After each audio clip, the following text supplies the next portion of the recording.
Hello students, today I will tell you about present continuous tense. What is present continuous tense? The present continuous tense is used to express an action that is taking place at the time of speaking. Means यह उस action के बारे में बताता है जब हम जिस टाइम वो बात बोल रहे हैं उस टाइम में, मतलब जो कंटिन्यूटी में चल रहा है, तो उस चीज़ के बारे में बताता है. Action that is taking place at the time of speaking means जिस टाइम पे हम जो बोल रहे हैं वो वर्क चल रहा है, वो एक्शन चल रहा है, तो वह क्या होगा हमारा present continuous tense.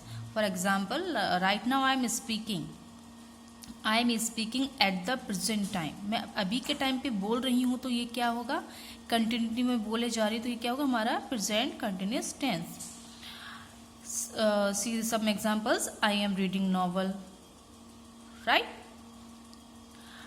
It is also used to indicate an action taking place at the present time but no necessarily taking place at the time of speaking. It is used to indicate an action taking place at the present time. ये ऐसा उस time पे भी use किया जाता है जो action है प्रेजेंट टाइम पे बोला जा रहा है या किया जा रहा है, but not necessarily taking place at the time of speaking.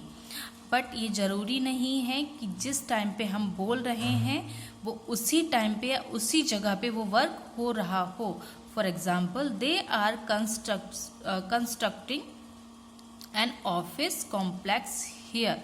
वे यहाँ पे ऑफिस कॉम्प्लेक्स को बना रहे हैं. It is also use to show an action that is expected to take place in the near future. ये तब भी इस कंटिन्यूस टेंस तब भी यूज़ करते हैं जब कोई भी एक्शन हम करते हैं nearly future. Nearly future means जो वर्क हमारा कुछ प्री प्लान होता है और हम किसी से बोलते हैं, फॉर एग्जांपल कि मैं दिल्ली जा रहा हूँगा, कल मैं दिल्ली जा रहा हूँ, मतलब ये चीज़ हमारी प्री प्लान थी कि कल मतलब टुमारो को मैं दिल्ली जा रहा हूँ. I am going to Delhi tomorrow, और any name of day or month. See this example. The children are going on an excursion this Sunday. Okay. See here. See more examples of this tense. I am knitting a cardigan. और इसमें जो हमारे is RM होंगे, is RM जो helping verb होंगे वो लगने compulsory हैं. उसके बिना इस टेंस के सेंटेंसेस नहीं बनेंगे. Now I am going to tell you the rules of this tense. See here. और ये चीज़ें सभी को पता है, सिंगुलर क्या होता है, प्लूरल क्या होता है. ठीक है, अब ये बार बार रिपीट करने की जरूरत नहीं है. See this. Subject plus is singular subject plus is verb first form plus ING then object. Singular subject के साथ इसका यूज करेंगे, फिर वर्ब लिखेंगे, उसके में आईएनजी ऐड करेंगे, then object. You can see here, मैंने यहाँ पे राम लिखा है, Ram is singular, right. Helping verb use किया है इज.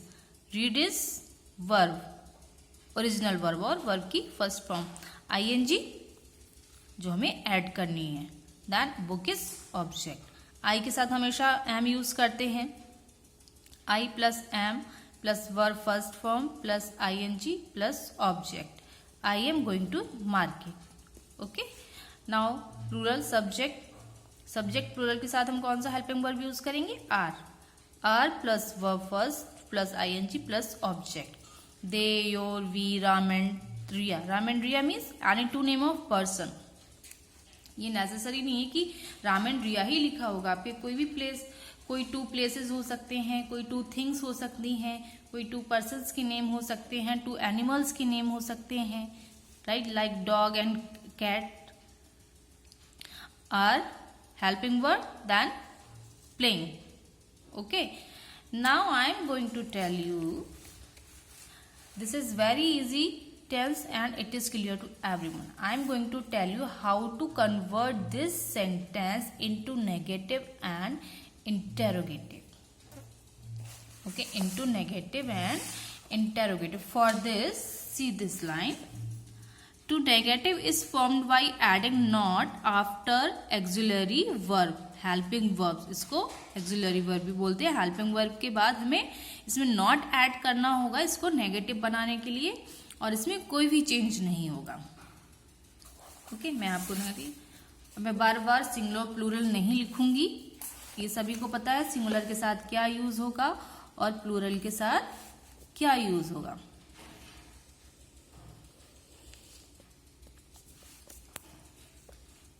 नेगेटिव का बताएंगे पहले हम।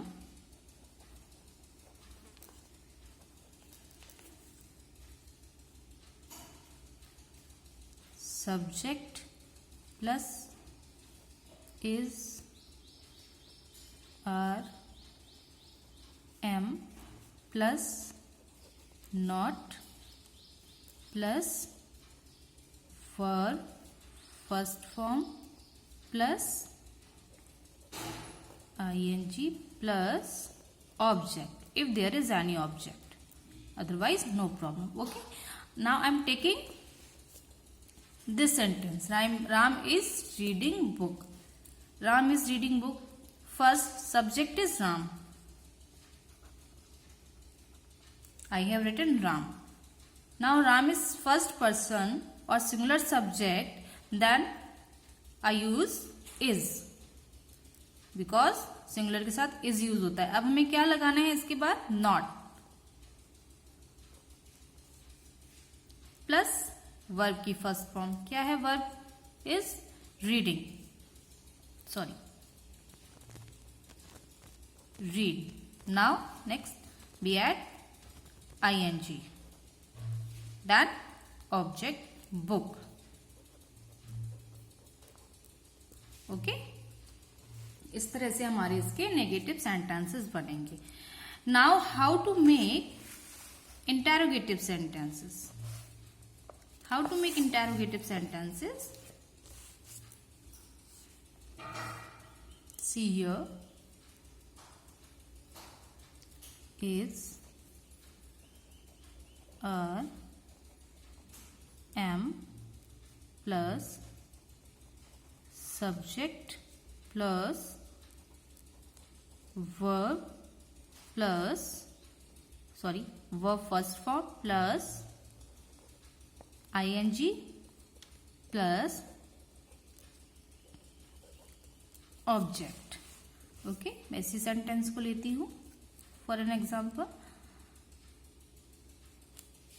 What is the rule in this sentences? This type of sentences we write, firstly we write helping verb is, because Ram is singular. Okay, अब यहाँ पे plural भी हो सकता है, तो प्लूरल के साथ हम क्या यूज करेंगे? आर। आई भी हो सकता है, अगर आई होता है तो आई के साथ क्या यूज करेंगे? Am. Now what is the rule? After writing helping verb, then we write subject. Subject is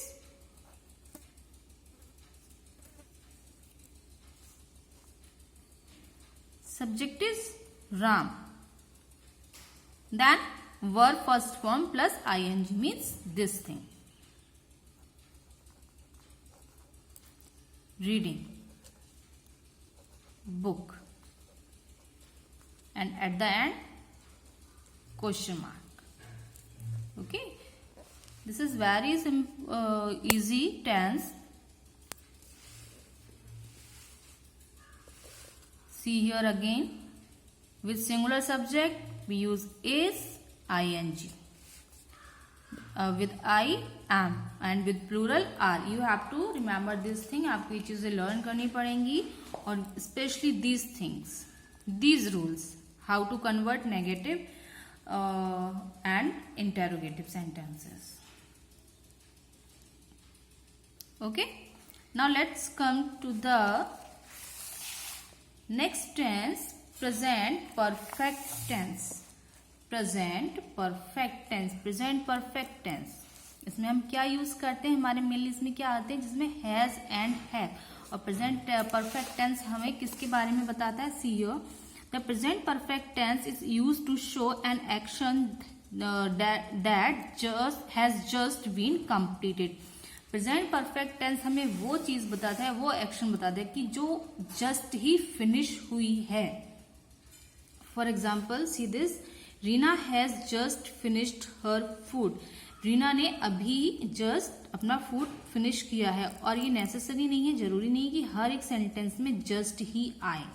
next example you can C, the monument has stood here for more than 100 years। Mean जो monument खड़ा है वो यहाँ पे कई सालों से खड़ा हुआ है, जो कि जो वर्क है, जो एक्शन है और प्रेजेंट में वो चीज है, बट वो पहले ही हो चुकी है। तब भी हम हैज और हैव का यूज करेंगे, प्रेजेंट परफेक्ट टेंस में यूज होंगे। Next thing is, it expresses actions which took place in the past what the result of which we can see और feel in the present tense. ये उस चीज को भी, उन एक्शंस को भी शो करता है जो पास्ट में हो चुके हैं, बट उनका जो रिजल्ट है या फिर जिसका हम देख सकते हैं, फील कर सकते हैं, वो प्रेजेंट में देख सकते हैं, फील कर सकते हैं, उसका भी ये एक्सप्रेस करता है। See example, my uncle has got a teaching experience for 3 years।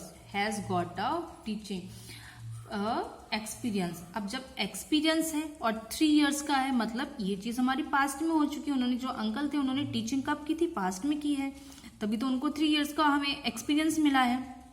But उनको एक्सपीरियंस कब मिला? उनको ये चीज फील कब हो रही है? उन्होंने कब ये चीज देखी? प्रेजेंट में।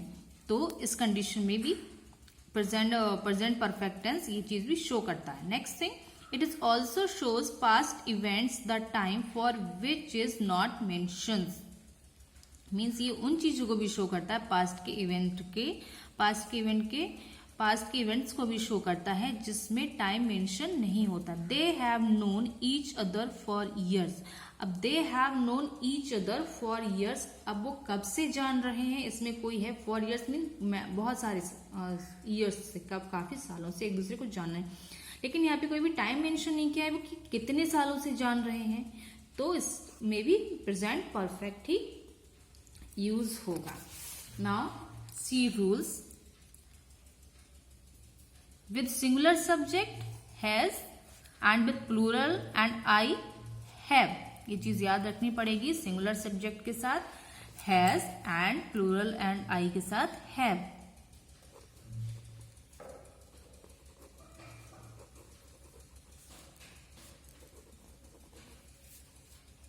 I and plural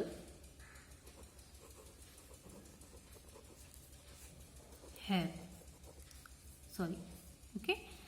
And the new thing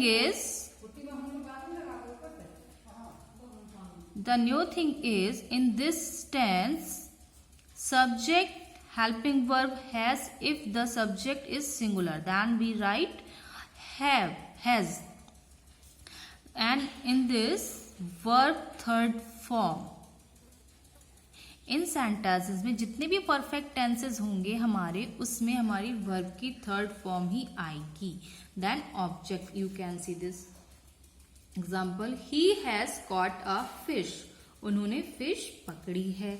next is I, plural subject, have verb third form and object. अगर हमारा प्लूरल है या आई है, आई के साथ इसमें हैव यूज होता है, हैज यूज नहीं होगा। ओके, तो यू के साथ और आई के साथ हम क्या यूज करेंगे? हैव एंड वर्ब की third form then object. Clear? You have a caught a fish. Now see how to convert these sentences into negative and interrogative. First, I will tell you about negative.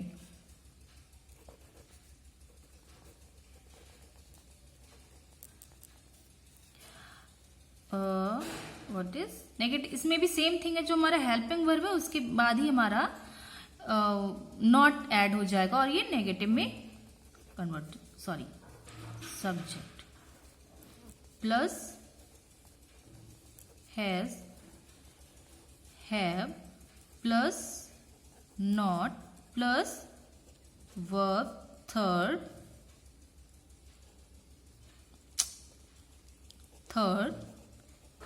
Form plus object. Okay, now I am taking this sentence for example. I have taken you. Then हमारा plural के साथ क्या आएगा? Have. हम इसमें से have को add करेंगे, राइट करेंगे have. Now next thing is not. Okay, now what is the verb? Caught. It's the third form of catch. Catch means पकड़ना. caught a fish. Clear? This thing is negative. Now see interrogative.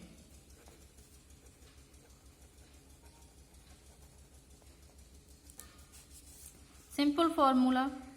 Has, have plus subject plus verb third form plus object then question mark. क्या हम तो हमारा first हम क्या write करेंगे? Have. Have. Next is subject. What is subject? You. Then verb third form caught.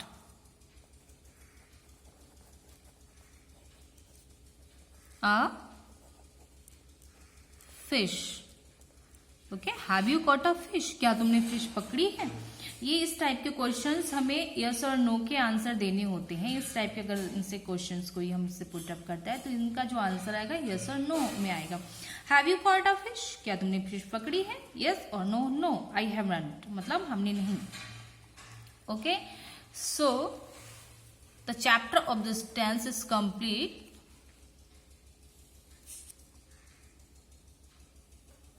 Okay students.